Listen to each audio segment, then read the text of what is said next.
Hello बच्चों, तो कैसे हैं आप सब। तो आशा करते हो बच्चों आप सब बहुत ही मस्त और ज़बरदस्त होंगे और आपकी कक्षा 8 की बोर्ड की तैयारी बहुत ज़बरदस्त तरीके से हो रही होगी। तो बच्चों यदि आप क्लास 8 में और अपने बोर्ड एग्जाम 2023 का तैयारी कर रहे हो तो ये वीडियो आपके लिए बहुत ज़्यादा इंपॉर्टेंट होने वाली है। क्योंकि इस वीडियो में बच्चों हम लोग विज्ञान पेपर का 20 ऐसा वेरी इंपॉर्टेंट क्वेश्चन को करेंगे जो कि आपके एग्जाम की दृष्टि से काफ़ी महत्वपूर्ण है। जी हाँ मेरे बच्चों, आज विज्ञान पेपर का छठा क्लास है। इससे पहले आप लोगों का 5 और क्लासेस हो चुकी है। ठीक है, आप लोग का बोर्ड एग्जाम 2023 के लिए मिशन टू 8 मॉडल सेट को करवा रहा है। 8 पूरा क्लासेस को करवा रहा है बच्चों विज्ञान पेपर का। ठीक है, जिसमें से 5 मॉडल सेट को आप लोग का कंप्लीट करवा दिया गया और आज जो हम लोग देखेंगे छठा मॉडल सेट को। ठीक है, प्रत्येक मॉडल सेट में बच्चों 20-20 क्वेश्चन करवाया जा रहा है। ठीक है, जो कि आपके एग्जाम की दृष्टि से काफ़ी महत्वपूर्ण है। तो चलिए आज का हम लोग 20 इंपॉर्टेंट क्वेश्चन को देखते हैं कि क्या है 20 इंपॉर्टेंट क्वेश्चन। ठीक है, तो चलिए इसका सबसे पहला क्वेश्चन को देखते हैं। इससे पहले बच्चों आप हमारे चैनल पे अगर नए होंगे तो सब्सक्राइब करके बेल आइकन बटन को भी ज़रूर प्रेस कर लें। तो चलिए आज का इसका पहला क्वेश्चन को देखते हैं। क्या है इसका पहला क्वेश्चन, क्या लिखा हुआ है। सजीव के शरीर की संरचनात्मक और कार्यात्मक इकाई क्या है। ठीक है, तो कोई भी सजीव के शरीर का संरचनात्मक और कार्यात्मक इकाई क्या है बच्चों। 4 ऑप्शन है, कोशिका, कोशिका भित्ति, उत्तक या फिर कोशिका झिल्ली। तो सजीव की संरचनात्मक और कार्यात्मक इकाई जो है बच्चों वो कोशिका है। इसका मतलब इसका ऑप्शन नंबर ए इसका राइट हो जाएगा। ठीक है, चलिए दूसरा नंबर सवाल देखते हैं क्या लिखा हुआ है। ए का आधातु जो सबसे कठोर होता है। तो 4 ऑप्शन दिया बच्चों, आयोडीन, गंधक, नाइट्रोजन या हीरा। ठीक है, तो एक आधातु जो सबसे कठोर होता है बच्चों उसको हीरा कहते हैं। ठीक है, हीरा एक ऐसा आधातु है जो सबसे कठोर है। ऑप्शन नंबर डी इसका राइट हो जाएगा। चलिए आगे बढ़ते हैं हम लोग। तीसरा नंबर सवाल क्या लिखा हुआ है। बीमारी पैदा करने वाली सूक्ष्म जीवों को नष्ट करने अथवा उनकी वृद्धि को रोक देने का काम करने वाली औषधि है। ठीक है, तो बीमारी को पैदा करने वाली जो सूक्ष्मजीव है बच्चों, ठीक है, और उसको नष्ट करना और उसका वृद्धि को रोक देने वाला का काम की करने वाले औषधि क्या है बच्चों। प्रतिरक्षी, प्रतिजैविक, रोगजनक या रोगवाहक। तो इसका राइट आंसर हो जाएगा बच्चों ऑप्शन नंबर बी। ठीक है, प्रतिजैविक के जो है बच्चों, प्रतिजैविक एक ऐसी दवा है जो आपका सूक्ष्मजीव जो बीमारी को पैदा करने वाले सूक्ष्मजीव को नष्ट कर देता है और उसका जो वृद्धि को रोक देता है, मतलब कि बढ़ने भी नहीं देता है ना। इसको हम लोग इंग्लिश में एंटीबायोटिक कहते हैं बच्चों। ठीक है, तो ऑप्शन नंबर 20 का राइट हो जाएगा। चलिए आगे बढ़ते हैं हम लोग। क्या लिखा हुआ है। लोहे के पुल को जंग से बचाने के लिए किस धातु का विद्युत लेपन किया जाता है। तो 4 ऑप्शन दिया हुआ है, क्रोमियम, चांदी, जिंक और डी नंबर में दिया हुआ है टीन। ठीक है, तो ये क्वेश्चन आप लोग को बता दिएगा बच्चों। तो इसको आप कमेंट करके बताना कि लोहे से जंग से बचाने के लिए किस धातु का विद्युत लेपन किया जाता है। ठीक है, तो ये 4 ऑप्शन है, आप लोग को कमेंट करके इसका जवाब देना है। ठीक है, चलिए आगे बढ़ते हैं अब हम लोग क्वेश्चन नंबर 5 की तरफ। क्या लिखा हुआ है। वृषण एवं अंडाशय द्वारा स्रावित हार्मोन कहलाता है। तो क्या कहलाता है बच्चों। थायरोक्सिन, लैंगिक हार्मोन, इंसुलिन या फिर एड्रेनलिन। ठीक है, तो इसका राइट आंसर हो जाएगा बच्चों आप लोग का ऑप्शन नंबर बी, लैंगिक हार्मोन। ठीक है, वृषण और अंडाशय द्वारा स्रावित हार्मोन क्या कहलाता है, लैंगिक हार्मोन कहलाता है बच्चों। ठीक है, चलिए आगे बढ़ते हैं हम लोग 6ठा नंबर सवाल में। क्या लिखा हुआ है। गिरते हुए आम पर कौन सा बल लगता है। चुंबकीय बल, पेशीय बल, गुरुत्वाकर्षण बल या फिर विद्युत बल। ठीक है, तो गिरते हुए आम पर कौन सा बल लगता है बच्चों, गुरुत्वाकर्षण बल। ठीक है, ऑप्शन नंबर डी सी इसका राइट हो जाएगा। चलिए आगे बढ़ते हैं हम लोग 7 नंबर सवाल में। क्या लिखा हुआ है। कागज के कप में पानी डालकर गर्म करने पर क्या होता है। ठीक है, तो कागज का कप जल जाएगा, कागज का कप नहीं जलेगा, कागज नीचे से फट जाएगा, इनमें से कोई नहीं। ठीक है, तो यदि बच्चों आप लोग कोई कागज में, कोई प्लास्टिक में ले लो, ठीक है, या कोई कागज में आप पानी को डाल लो, ठीक है, और उसके नीचे आग लगा दो बच्चों, उसको गर्म कर दो। ठीक है, तो उससे जो है बच्चों वो कागज का कप जो है नहीं जलेगा। ऑप्शन नंबर 20 का राइट हो जाएगा। ठीक है, इस क्रियाकलाप को आप कर सकते हैं बच्चों, जैसे कि मान लो कि यहाँ पे कैंडल जला लो, कैंडल यानी मोमबत्ती को जला लो। ठीक है, मोमबत्ती को जलाने के बाद बच्चों आप एक प्लास्टिक में पानी ले लो। ठीक है, एक प्लास्टिक में पानी भर के ले लो। ठीक, और उसके बाद यहाँ पे मोमबत्ती को जला के और यहाँ पे टच ऊपर में रख दो। ठीक है, ऊपर में कोई डंडे के सहारे या हाथ के सहारे आप ऊपर से पकड़ लो। ठीक है, उसके बाद देखो ये मोमबत्ती जलेगा तो क्या ये प्लास्टिक छेद होता है या नहीं, क्या प्लास्टिक जल जाता है, ये आप क्रियाकलाप ज़रूर करना। ठीक है, पानी गर्म हो जाएगा बच्चों, ठीक है, पानी गर्म हो जाएगा लेकिन ये प्लास्टिक नहीं जलेगा, ठीक है, तो इस चीज़ को याद रखना, ठीक है। तो इसका राइट आंसर क्या हो जाएगा, कागज का कप नहीं जलेगा, ऑप्शन नंबर बी इसका राइट हो जाएगा। चलिए आगे बढ़ते हैं हम लोग 8 नंबर सवाल में। वह प्रक्रम जिसके अंतर्गत कोई जीवधारी अपने जैसे दूसरे जीवधारियों को उत्पन्न कर सकता है क्या कहलाता है, उत्सर्जन, जनन, अनुकूलन, पोषण, ठीक है। तो कोई भी जीवधारी बच्चों जो अपने जैसे ही जीवधारी को उत्पन्न करता है, जन्म देता है, तो उसको हम लोग जनन न कहते हैं, तो ऑप्शन नंबर बी इसका राइट हो जाएगा, ठीक है। चलिए आगे देखते हैं हम लोग 9 नंबर सवाल। क्या लिखा हुआ है, इंद्रधनुष बनने के पीछे कौन सी प्रक्रिया निहित है, प्रवर्तन, अपवर्तन, वन विक्षेपण या पार्श्व प्रवर्तन, ठीक है।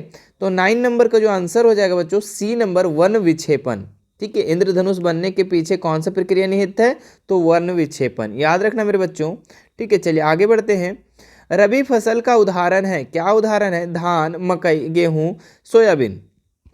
तो रबी जो फसल है बच्चों वो उसका उदाहरण जो है गेहूं है, ठीक है। आपको कमेंट करके बताना है बच्चों कि खरीफ फसल का क्या उदाहरण आप दे सकते हैं, ठीक है। यही 4 में से आप कोई भी आप कर सकते हैं बच्चों, ठीक है। तो खरीफ फसल का आपको उदाहरण कमेंट में करके बताना है, ठीक है। चलिए आगे आते हैं हम लोग 11 नंबर सवाल। सूर्य का सबसे बड़ा ग्रह कौन है, ठीक है, सौर मंडल का, सूर्य का भी बोल सकते हैं बच्चों, या फिर सौर मंडल का सबसे बड़ा ग्रह कौन है, पृथ्वी, बुध, बृहस्पति या शुक्र, ठीक है। ये क्वेश्चन आप लोग को बता दिया गया था बच्चों, ठीक है। तो सौर मंडल का सबसे बड़ा ग्रह क्या है, बृहस्पति है, ऑप्शन नंबर सी इसका राइट हो जाएगा। और आपको कमेंट करके बताना है बच्चों कि सौर मंडल का सबसे छोटा ग्रह कौन सा है, ठीक है, ठीक है। और बच्चों अगर वीडियो पसंद आ रहा होगा तो लाइक ज़रूर कीजिएगा, ठीक है, और ज़्यादा से ज़्यादा शेयर कीजिए, नेक काम में देर नहीं कीजिए, है ना। चलिए आगे देखते हैं हम लोग 12 नंबर सवाल। क्या लिखा हुआ है, ग्रह की परिक्रमा करने वाले खगोलीय पिंड को क्या कहते हैं, उपग्रह, तारा, उल्का पिंड या क्षुद्र ग्रह। तो ग्रह का परिक्रमा करने वाले को खगोलीय पिंड को हम लोग क्या कहते हैं बच्चों, उपग्रह कहते हैं, याद रखना, ठीक है। देखो ध्यान से समझना इस चीज़ को, ठीक है, हम यहाँ पे समझाने का प्रयास कर रहे हैं, ठीक है। मान लो कि बीच में सूर्य है बच्चों, ठीक है, और सूर्य के चारों ओर कितने ग्रह परिक्रमण करते हैं, तो 8 ग्रह, ठीक है। इस तरीके से 8 ग्रह जो है परिक्रमण करता है, और सूर्य के चारों ओर जो पिंड जो परिक्रमण करता है, घूमता है, उसको हम लोग क्या कहते हैं, ग्रह कहते हैं। और ग्रह के भी चारों साइड बच्चों कुछ उपग्रह होता है और वो उसका परिक्रमण करता है, ठीक है। जैसे मान लो कि एक पृथ्वी है, पृथ्वी के भी चारों साइड कुछ ना कुछ ग्रह है बच्चों, ठीक है, और वो भी उसका परिक्रमण करता है, मतलब कि गोल गोल पृथ्वी का गोल गोल घूमता है ना, तो उसको हम लोग क्या कहते हैं, उपग्रह कहते हैं, ठीक है। और पृथ्वी का जो है बच्चों मात्र एक उपग्रह है जिसका नाम है चंद्रमा, ठीक है। पृथ्वी का कितना उपग्रह है, मात्र एक उपग्रह है जिसका नाम क्या है, चंद्रमा है, ठीक है। चलिए आगे बढ़ते हैं बच्चों। क्या लिखा हुआ है 13 नंबर सवाल। जोरों का वर्षा के कारण मैदान गीला हो जाने पर बिना जूते पहने फुटबॉल खेल रहे खिलाड़ियों के लिए घर्षण क्या हो जाएगा, कम हो जाएगा, अधिक हो जाएगा, या फिर कोई फर्क नहीं पड़ेगा, या दोनों, ठीक है। तो जोरों से अगर वर्षा हो जाता है बच्चों तो मैदान गीला हो जाएगा, और गीला हो जाएगा तो बिना जूता पहने फुटबॉल खेल रहे खिलाड़ियों के लिए घर्षण क्या हो जाएगा, कम हो जाएगा, ठीक है। गिर जाएंगे, फटाफट गिर जाएंगे, है ना, पड़ाक पड़ाक गिर जाएंगे, है ना, क्योंकि वो जूता पहनेंगे नहीं तो स्लिप करेगा ना, तो इससे क्या होगा, घर्षण कम हो जाएगा, बारिश हो जाएगा अचानक, तो यहाँ पे ऑप्शन नंबर ए इसका राइट हो जाएगा। चलिए आगे बढ़ते बच्चों 14 नंबर सवाल। क्या लिखा हुआ है, प्लास्टिक अपशिष्ट को पुनः चक्रित करने के लिए 4R का सिद्धांत, कितना आर का, 4R का सिद्धांत क्या है, ठीक है। तो 4R का सिद्धांत जो हो जाएगा बच्चों क्या हो जाएगा, इसका पहले फुल फॉर्म भी आप लोग समझ लो बच्चों, क्या होता है 4R का मतलब, 4R का मतलब होता है सबसे पहले बच्चों रीड्यूज, एक R का मतलब क्या होता है, रीड्यूज, और दूसरा R का मतलब होता है रीयूज, क्या होता है, रीयूज, और फिर रिसाइकल,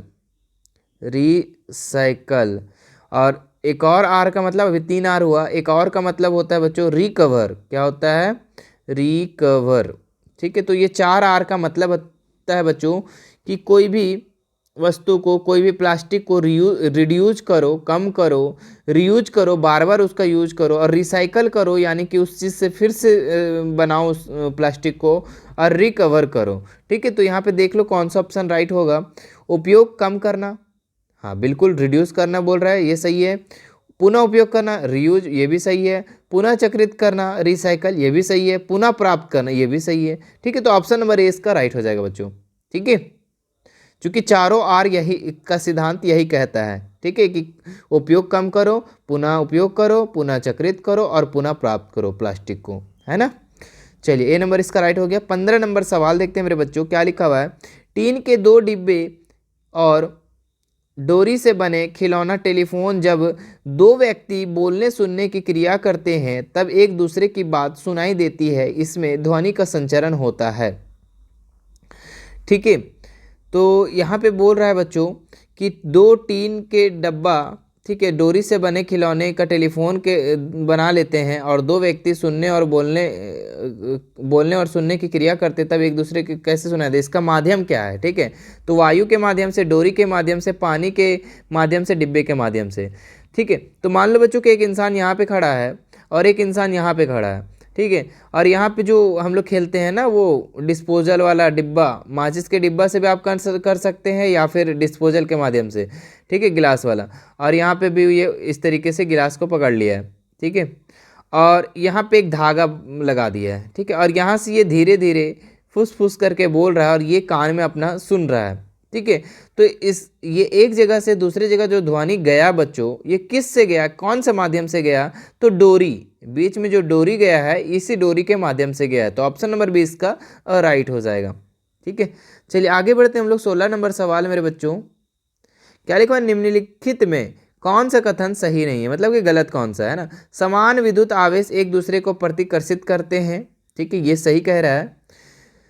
असमान विद्युत आवेश वाले एक दूसरे को आकर्षित करते हैं, ये भी सही कह रहा है। चालक धातुओं द्वारा विद्युत आवेश स्थानांतरित किया जा सकता है, तो ये भी सही कह रहा है। समान विद्युत आवेश एक दूसरे को प्रतिकर्षित करते हैं, आकर्षित करते हैं, ये गलत कह रहा है बच्चों। ठीक है, तो इसका राइट आंसर कौन सा जाएगा, ऑप्शन नंबर डी। इसमें क्या कह रहा है बच्चों, समान विद्युत आवेश वाला। विद्युत आवेश कितने प्रकार के होते हैं बच्चों, तो 2 प्रकार के, एक प्लस में, एक धन आवेश, एक ऋण आवेश।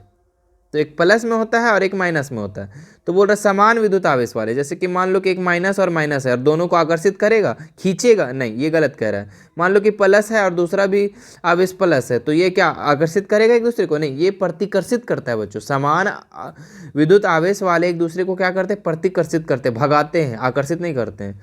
ठीक है, तो ऑप्शन नंबर डी इसका राइट हो जाएगा, ये गलत बोला गया कथन। 17 नंबर सवाल देखो मेरे बच्चों, क्या लिखा हुआ है। झारखंड के अनेक जगहों पर भूमि के अंदर आर्सेनोपाइट नामक खनिज पाए जाने के कारण भूमिगत जल किस तत्व का विषाक्त हो जाएगा, आर्सेनिक, पारा, फास्फोरस या सीसा। तो बच्चों इसका राइट आंसर हो जाएगा ऑप्शन नंबर ए, आर्सेनिक। ठीक है, तो याद कर लीजिएगा। चलिए आगे देखते हैं हम लोग। 18 नंबर सवाल, रांची शहर हेतु वाहनों में उपयोग के लिए सबसे कम प्रदूषक ईंधन के रूप में आप किस ईंधन को चयन करेंगे। ठीक है, रांची जैसे शहर में बच्चों, ठीक है, वाहन का उपयोग करेंगे जब हम, तो कम प्रदूषण हमको निकालना है। ठीक है, तो कौन सा ईंधन उपयोग करेंगे आप, पेट्रोल का, डीजल का, सीएनजी का या मिट्टी का तेल का। तो हम लोगों को प्रदूषण को कम करना है बच्चों, तो हम लोग जो चुनेंगे वो सीएनजी चुनेंगे। क्या चुनेंगे, सीएनजी। सीएनजी क्या होता है बच्चों, ठीक है, ये गैस होता है बच्चों। ठीक है, गैस, और ये अपने कार में या फिर कहीं पे लगा सकते हैं, और गैस से आप लोग को क्या करना है, गाड़ी को चलाना है, तो इससे आपका प्रदूषण कम होगा। ऑप्शन नंबर सी इसका राइट हो जाएगा। चलिए आगे बढ़ते हैं हम लोग। 19 नंबर सवाल, ब्रेड यानी डबल रोटी, इडली फूल जाती है, इसका क्या कारण है, उष्णता, पीसना, इष्ट कोशिकाओं में वृद्धि या फेंटने के कारण। तो ऑप्शन नंबर सी इसका राइट हो जाएगा बच्चों। इष्ट कोशिकाओं में वृद्धि के कारण क्या होता है, जो ब्रेड हो गया या डबल रोटी हो गया या इडली जो है ये फूल जाता है। ठीक है, तो ऑप्शन नंबर सी इसका राइट हो जाएगा। चलिए आगे देख ले हम लोग। 20 नंबर सवाल, क्या लिखा हुआ है, सूक्ष्म जीवों द्वारा होने वाले ऐसे रोग जो एक संक्रमित व्यक्ति से स्वस्थ व्यक्ति में वायु, जल, भोजन या कायिक संपर्क द्वारा फैलते, उसे क्या कहते हैं। ठीक है। तो एक व्यक्ति से दूसरे व्यक्ति में जो फैल जाता है बच्चों वायु के द्वारा या फिर जल के द्वारा या भोजन के द्वारा अगर एक दूसरे में फैल जाते हैं तो उसको हम लोग संचरणीय रोग कहते हैं। ऑप्शन नंबर ए इसका राइट हो जाएगा मेरे बच्चों। ठीक है। और असंचरणीय रोग जो एक व्यक्ति से दूसरे व्यक्ति में नहीं फैलते हैं इन सभी चीज़ों से। ठीक है, इन सभी माध्यम से। तो ये था बच्चों आप लोग का 20 आज का इम्पॉर्टेंट क्वेश्चन, ये छठा वीडियो का। ठीक है, इसके बाद जो आने वाली वीडियो रहेगी बच्चों आप लोग का 7वां सेट। ठीक है, आज हम लोग कौन सा सेट को किए, छठा सेट को। इसके बाद जो आने वाली सेट रहेगी बच्चों आप लोग का 7वां सेट। ठीक है, यदि आप करंट में इस वीडियो को देख रहे हैं तो 7वां सेट का वेट कीजिए, 7वां सेट का, और कमेंट कीजिए कि जल्दी से ला दीजिए सर। तो मैं कोशिश करूंगा आप सभी के सामने बहुत जल्द 7वां सेट भी ले आऊँगा।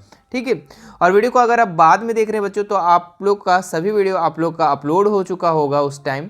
ठीक है, तो आप हमारे डिस्क्रिप्शन बॉक्स में लिंक वहाँ से दिया हुआ रहेगा, वहाँ से जाकर आप पूरे 8 सेट को कंप्लीट कर सकते हैं। ठीक है, आप चाहे साइंस को कर सकते हैं, एसएसटी का भी 8 सेट कंप्लीट करवाया गया वो भी कर सकते हैं, मैथ का भी 8 सेट, तो वो सारे सब्जेक्ट का आपके 8 क्लास में जो भी सब्जेक्ट है आपका सारा सब्जेक्ट का 8 मॉडल सेट को आप लोग को कंप्लीट कर दिया गया है। ठीक है, तो आप ज़रूर जाकर देखें।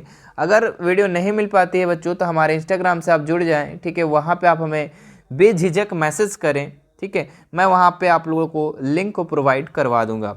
मुझे उम्मीद है बच्चों आप सभी को ये वीडियो पसंद आ रहा होगा। ठीक है, तो पसंद आ रहा होगा बच्चों तो वीडियो को लाइक ज़रूर कीजिएगा। ठीक है, और अपने फैमिली फ्रेंड्स को स्कूल ग्रुप में ज़्यादा से ज़्यादा शेयर कीजिए।